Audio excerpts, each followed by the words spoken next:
Garden of Freedom. It's the National Day Against Racism and Fascism. We're here in Trafalgar Square. We just marched from Parliament Square to Trafalgar Square. We're just going to go around now. There's a lot of different stalls, a lot of different people here. We're going to talk to them and we're going to let you know who's here, and they're going to tell us what they're about, and hopefully if you weren't able to come, you'll be able to get a bit of a sense of what today was all about. How are you doing? Fantastic to see so many people here standing up against racism. We must remember, we are the majority, those of us that stand up against racism, those of us that stand in unity. Yesterday was the United Nations International Day for the Elimination of Racism. And the theme this year is to call on leaders to stamp out racism.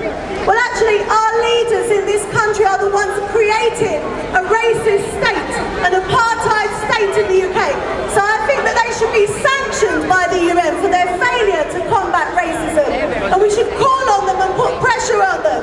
I bring greetings from Mark Swatka, who's the General Secretary of PCS, and also from my co-chair of BARAC, Lee Jasper, who can't be here today. Solidarity and unity. Okay, we're just here with Paul from United Against Fascism. If you could just tell us what United Against Fascism is, why you're here, and why you think it's important. Why we're here and what United Against Fascism is. What United Against Fascism is, it's a broad-based, labour movement-based, but a very wide-based organisation in Britain. And today we're standing in solidarity with our brothers and sisters across the globe in 13 other cities who are, as it says on the tin, standing up to the racists and fascists in Greece with Golden Dawn, Front National in France, and here we've fought back to an extent the English Defence League, the BNP. I want to make sure that the likes of UKIP, who are polluting the political atmosphere and their toxic bile, don't make big breakthroughs. How can people support your campaign? Where can they find out more information if they want to get involved with United Against Fascism? How can they get involved? Where can they find out more? We have a website, www.uaf.org.uk, Facebook, Twitter. Our office is staffed partly of volunteers. We have branches around the country. For instance, in Scotland today with this demonstration, UAF Scotland is quite a powerful group. Lots of people around them, from trade unions, migrant groups, Bulgarians and so on.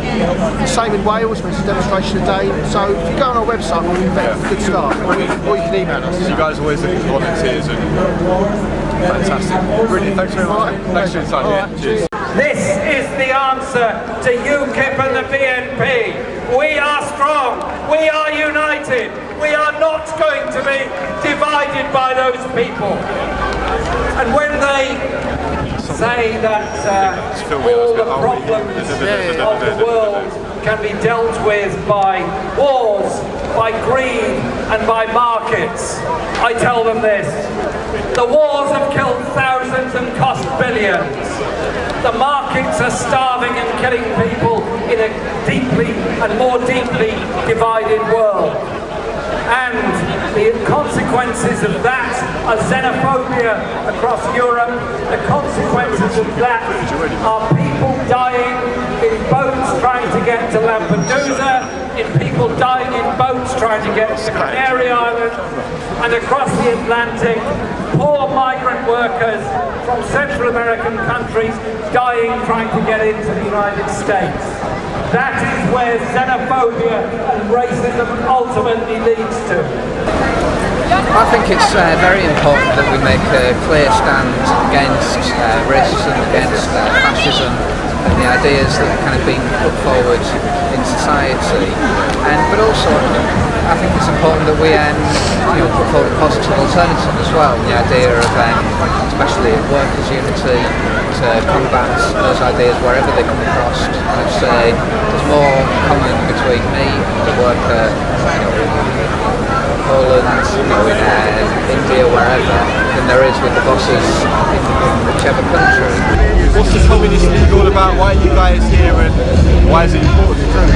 The Communist League is a workers' organisation, and the issue of the struggle against racism is obviously important in today's world. There's huge strides being made over the past years as a result of the growing integration of immigrant workers working to a black and the working class. And there's still attempts by the rulers to divide us, and of course the police carry out brutality against working people, and disproportionately against working people who are black. I made some mistakes and turned off. Said a lot of things I wish never left my mouth gone. Now looking back at my words, it pushed me back to my success. And I don't know what everybody says, no, these are the things that I'm putting trapped in my head. I'm a full soul, I'm a scratch in my flesh.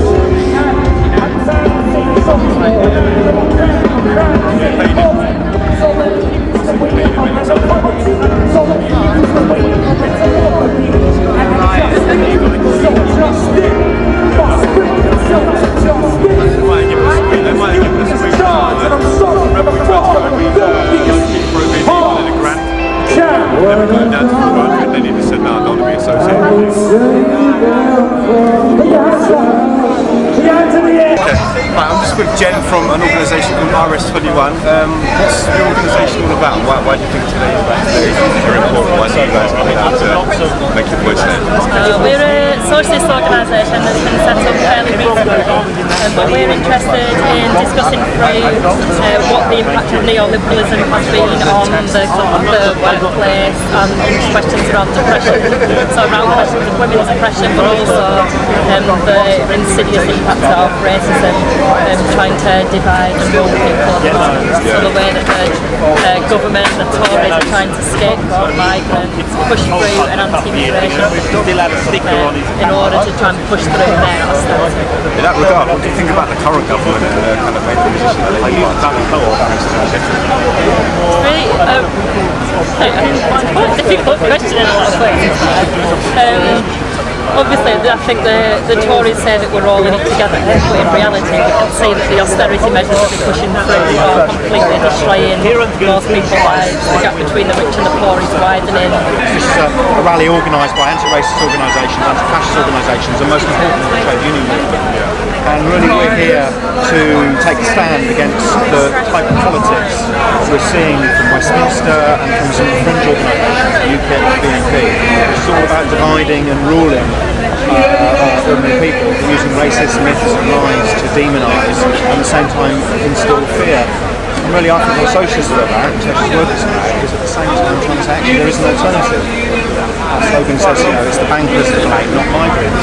Hi there, my name is Saleem, and today I'm here to offer my support for today's demo to combat racism and fascism.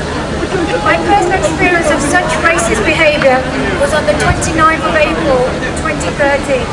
Our father was brutally murdered literally on our doorstep on his way home from evening prayers at the mosque. My father was viciously stabbed to death 3 times by a right-wing neo-Nazi. Why? Because simply my dad was a Muslim, and for no other reason. The devastation of the death of our father and our family has been overwhelming. To even try and comprehend what our father went through as he lay bleeding to death on the road is devastating, let alone try and understand how someone could have had such hatred for an 82-year-old man. Okay, hi, I'm just here with Sarah from the Palestine Solidarity Campaign. Why are you guys down here? What's your stance? Why are you supporting the march today? Why do you think it's important? At PSC, one of our aims and objectives is really important for us is that we oppose all forms of racism and discrimination.